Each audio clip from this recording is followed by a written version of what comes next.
है दो दो वेन्स मिलेंगी आपको, ठीक है। दो दो अलग अलग डिफरेंट डिफरेंट वेन्स वेन्स जो है ना एक ही नेम की जो है ना वेन्स मिलेंगी, लेकिन क्योंकि इक्वली डिवाइडेड है हमारा जो बॉडी है, तो हर दूसरी साइड पे एक एक एक साइड पे एक एरिया में जो वेन होगी, अगर लेफ्ट साइड पे एक एरिया में जो वेन है वो उसी तरह से उसी एरिया में राइट साइड पे भी मौजूद होगी, ठीक है। तो ये एक स्पेसिफिक चीज होती है कि वेन्स जो होती हैं वो पेयर में होती हैं। तो जुगुलर वेन्स तो जुगुलर वेन जो है वो वैसे ही पेयर में है। और पेयर क्या है इसमें, ये तो है भी चार, ठीक है। मीन्स के दो जुगुलर वेन्स जो होती हैं वो एक साइड पे रन करती हैं और दो दूसरी साइड पे रन करती हैं, ठीक है।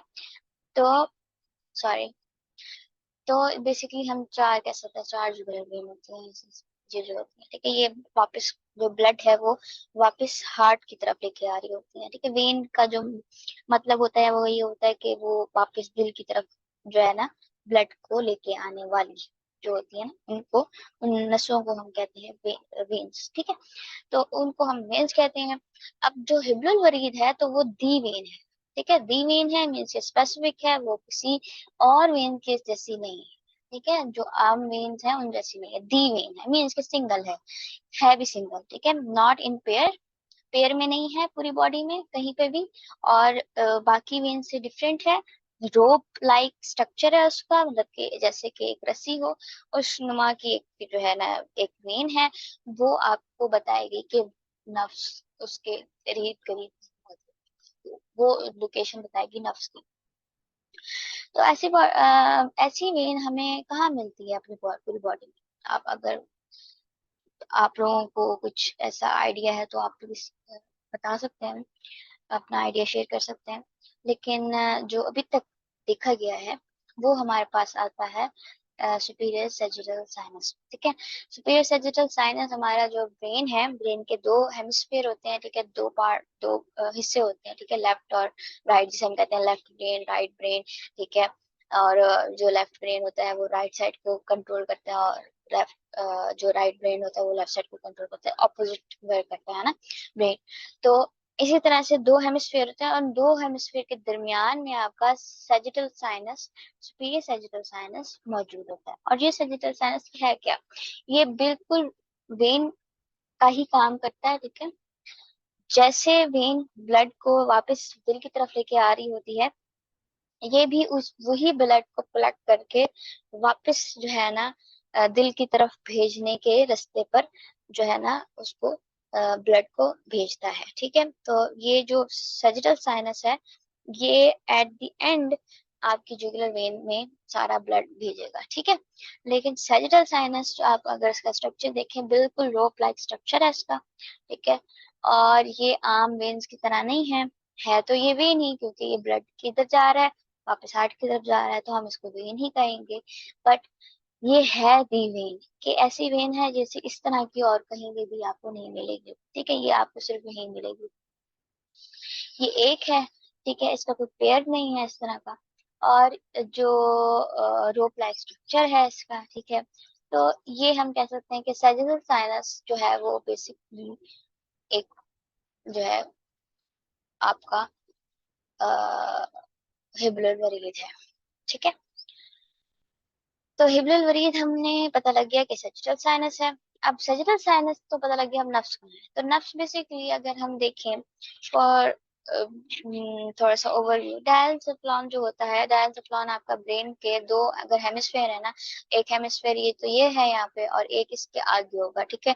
अगर हम उसको कट कर दें तो बीच में दरमियान में जो चीज हमें मिलेगी ना, दो हेमिस्फेयर को अगर हम ऐसे खोलेंगे तो दरमियान में जो सेंट्रल कोर में हमें एरिया मिलेगा ना, वहां पर डायंसेफ्लॉन भी मौजूद होता है, ठीक है। और भी स्ट्रक्चर होते हैं, डायंसेफ्लॉन भी होता है। तो डायंसेफ्लॉन जो होता है हमारे पास, उसमें स्ट्रक्चर्स आते हैं थैलेमस, हाइपोथैलेमस और पिट्यूटरी ग्लैंड्स वगैरह वगैरह वगैरह। और भी हैं काफी सारे, लेकिन हम इसको सिंपली यहीं पे रखते हैं। थैलेमस और हाइपोथैलेमस का जो बेसिक मेन फंक्शन होता है वो ये होता है कि आपकी जो इनेट डिजायर्स होती हैं उनको ये कंट्रोल करते हैं, जैसे कि आपकी भूख प्यास, सेक्सुअल ड्राइव, मूड, आपका प्लेयर, आपका जो रिवार्ड सिस्टम है उसको एक्टिवेट करने में भी हाइपोथैलेमस का काम होता है। और ये बहुत सारे हार्मोन्स भी सिक्रीट करता है, और उन हार्मोन्स में एक डोपामिन भी है। ठीक है, डोपामिन का हमें पता है कि कितना बड़ा इफेक्ट होता है डोपामिन का आपके पूरी बॉडी के अंदर। और बेसिकली पूरे आपकी जो केमिकल, जो आपकी केमिकल जो आपके कंट्रोल करते हैं आपकी ब्रेन की और आपकी पूरी एक्टिविटीज को, ठीक है, आपके मूड को, वो उनमें भी डोपामिन इफेक्ट करता है। ठीक है, डोपामिन जो होता है वो अगर हद से ज्यादा हो जाए तो फिर वो आपको पता है कि वो एडिक्शन कॉज होती है। ठीक है, तो बेसिकली हम कह सकते हैं कि दिस इज नफ्स। ठीक है, ये नफ्स को जो नफ्स का जो एरिया है वो डायल्सोफ्रॉन मौजूद है। ठीक है, तो हम ये बात कह सकते हैं। ठीक, अच्छा, तो ये तो हमारा हो गया कि नफ्स है। ठीक है, ये नहीं है कि नफ्स बिल्कुल ही बुरी चीज है, नहीं। ये याद रखिएगा, नफ्स नफ्स आपके सर्वाइवल के लिए जरूरी है। ठीक है, सर्वाइवल के लिए अल्लाह ताला ने नफ्स आपके अंदर रखा हुआ है। लेकिन उस नफ्स का फायदा जो उठाता है वो उठाता है शैतान। ठीक है, वो शैतान फायदा उठाता है और इस नफ्स के जरिए आपको फिर बहकाता है। ठीक है, नफ्स को पावरफुल ज्यादा अगर कर दिया आपने तो ऑफ कोर्स फिर आप जो है वो हैवानियत के पहलू में चले जाएंगे। ठीक है, रादर देन कि आप किसी इंसान नुमा हो। ठीक है, तो हैवानियत के पहलू आपके अंदर ज्यादा होगा एज कम्पेयर टू द इंसानियत। ठीक है, तो इस चीज को जो सर्वाइवल को आपके इस दुनिया में सर्वाइवल को करने के लिए,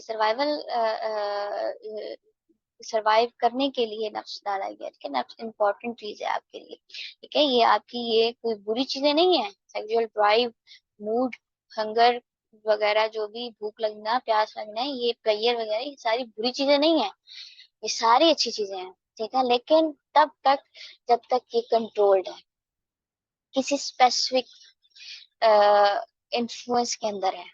ठीक है, अगर इसको आपने इस बोतल का कैप हटा दिया तो बोतल से जो है वो जिन बाहर निकल आएगा।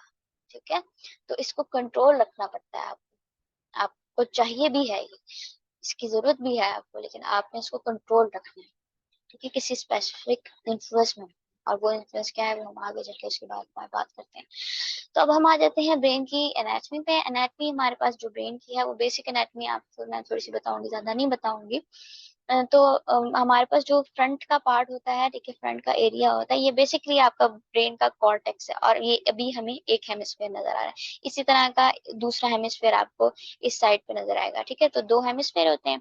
तो इन ये जो आउटर पूरा पार्ट है ना, इसको हम कॉर्टेक्स भी कहते हैं। तो इस कॉर्टेक्स के फिर डिफरेंट पार्ट्स होते हैं, हम डिफरेंट पार्ट्स में डिवाइड करते हैं अकॉर्डिंग टू देयर वर्क। ठीक है, जो इनका वर्क होता है उसके बेसिस पे। तो फ्रंटल लोब है हमारे पास, ठीक है, जो फ्रंट में होता है। फिर पैटल लोब है, फिर ऑक्सीपिटल लोब है, फिर ये टेम्पोरल लोब है, और स्पाइनल कॉर्ड है, सेरेब्रम है, ये सारी चीजें। जो हमारी डिस्कशन का, जो हमारी फोकस का एरिया है, वो जो एरिया है वो है जिसको जिनको हमें डिस्कस करना है वो फ्रंटल लोब है। ठीक है, जिसके बारे में कुरान में बात की गई है। ठीक है, तो ये बेसिक हमारा एरिया है। ठीक है, नफ्स के बारे में हमने पहले बात कर ली। ठीक है, तो ये हमारे बेसिक एरियाज हैं जिनके बारे में हमें बात करनी है, जो कि कुरान में भी डिस्कस किए गए हैं अभी तक जो हमें मिले हैं। और भी एरियाज डिस्कस किए गए होंगे कुरान में, लेकिन अभी तक हम, जाहिर बात है, अ, इतनी अकल हमें अभी शायद आई नहीं है कि हम उसको ढूंढ नहीं पाए। कुरान को ज्यादा डिटेल से पढ़ते नहीं हैं, जिस वजह से शायद हम लैग कर रहे हैं। तो जो फ्रंटल लोब है उसके बारे में अल्लाह ताला ने जो वर्ड यूज किया है वो है हमारे पास नासिया। तो नासिया का जो वर्ड यूज किया है अल्लाह ताला ने, उसका जो मतलब होता है नासिया का, वो होता है कि आपका जो जो ये पेशानी है आपकी, जो आपका ये जो माथा है, ठीक है, तो ये बेसिकली इसको कहते हैं four part of the head. ठीक है, नासिया। ये होती है नासिया आपकी। तो इस नासिया, इस माथा और ये जो आपका फोरहेड है, इसके अगर हम इसकी ये जो बोन है इसको हटा दें, तो ब्रेन का कौन सा पार्ट आपको नजर आएगा? फ्रंटल लोब नजर आएगा। ठीक है, तो फ्रंटल लोब के लिए अल्लाह ताला ने नासिया यूज किया। अब हमें कैसे पता लगेगा कि फ्रंटल लोब के लिए ही नासिया यूज किया, किसी और चीज के लिए भी तो यूज कर सकते हैं ना? तो कैसे हमें पता लगा? तो हम इसके बारे में थोड़ी सी बात करते हैं कि अल्लाह ताला ने सूरह अलक में जो आयत है, सूरह अलक की 16 नंबर आयत है, उसमें अल्लाह ताला कहता है कि अगर वो बाज ना आया तो हम जरूर पेशानी के बालों से पकड़कर घसीटेंगे। ठीक है, अब पेशानी से पकड़ के घसीटेंगे मतलब नासिया, बालों का वर्डिंग है तो नासिया, ठीक है, नासिया से पकड़ के जो है ना घसीटेंगे। तो ऐसा क्या है कि नासिया से ही पकड़ के घसीटना है? किसी और चीज से पकड़ के भी तो घसीटा जा सकता है ना, कि जरूरी तो नहीं है नासिया से पकड़ के घसीटना है। स्पेसिफिक क्यों किया अल्लाह ताला ने? इसकी वजह क्या है, इसकी हमने देखनी पड़ेगी हमें वजह कि नासिया ही क्यों। ठीक है, नासिया सिर्फ एक जगह नहीं फिर अल्लाह ताला ने, उसके बहुत जगह पे अल्लाह ताला ने जब भी कहा है तो यही कहा है कि नासिया से पकड़ के खींचेंगे, नासिया से पकड़ के घसीटेंगे हम उसको, अगर ये बाज ना आए, अगर उसने जो है ना सही ना किया।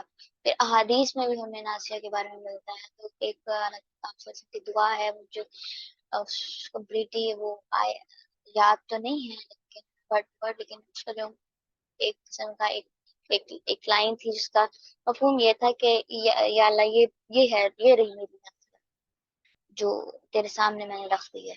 ठीक है, ये मेरी नासिया है, तो जमा फरमा। इस तरह की मफहूम था इसका। मैं आयत मुझे एग्जैक्टली उस दुआ जो है ना वर्ड टू वर्ड याद नहीं है।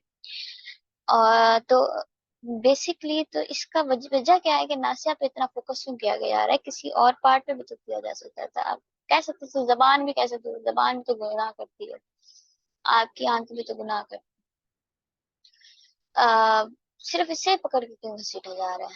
तो इसकी भी तो कुछ खास वजह है। पीछे से भी पकड़ के घसीटा जा सकता था, जो पीछे का हिस्सा होता है आपकी स्कल का, हेड का, तो उससे भी पकड़ के घसीटा जा सकता है, इसलिए नासे से ही घसीटा जा रहा है। तो अगली आयत है, अल्लाह ताला ने सूरह रहमान में 41 आयत में जो बोला है कि मुजरिम लोग अपने चेहरों की स्याही से पहचान लिए जाएंगे, बस इन्हें पेशानी के बालों मतलब के पेशानी से और बाहों से पकड़कर खींचा जाएगा। ठीक है, तो नासिया फिर आ गया, वाई। तो हम जब हम स्टडी करते हैं फ्रंटल लोब को, तो फ्रंटल लोब से हमें कुछ चीजें ऐसी मालूम होती हैं जो कुछ को रिलेट करती हैं इन आयात से। तो फ्रंटल लोब के पास जो अथॉरिटी होती है, जो वर्क करता है, वो ये होता है कि जो फाइनल डिसीजन होता है ना, जो वर्डिक्ट पास होता है, ठीक है, जिसके ऊपर फिर अमल दरामद होता है। ठीक है, एक तो ये है ना कि आप ख्याल कर रहे हैं, आप सिर्फ सोच रहे हैं, आपने सोचा है लेकिन आपने अमल नहीं किया। तो उस सोचने के बाद जो फाइनल डिसीजन आता है ना कि अब करो, और उसके बाद आप वो अमल कर देते हैं, तो वो फ्रंटल लोब से आता है।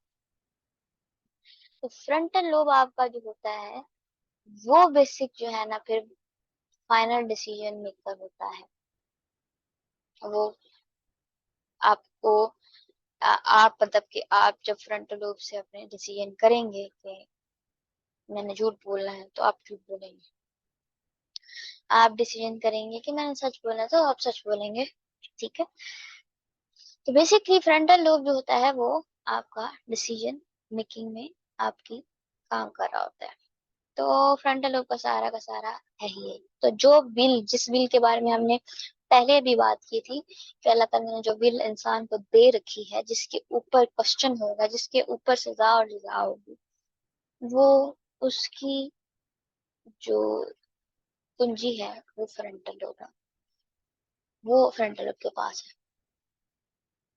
और ये फ्रंटल लोब बाकी किसी एनिमल में नहीं है। ठीक है, इवन तो बच्चों में भी नहीं होता ये तभी मैंने बात की। वो बच्चा आप खुद देखेंगे, जब जो बच्चा होता है वो प्योरली उसकी इंस्टिंक्ट्स होती हैं। ठीक है, वो कोई डिसीजन मेकिंग नहीं कर रहा होता उससे बैठ के कि मैंने हाँ सच बोलना है कि झूठ बोलना है। नहीं, वो जो देख रहा होता है वो जस्ट कर रहा होता वो सोच समझ नहीं रहा होता, कैलकुलेशंस नहीं कर रहा।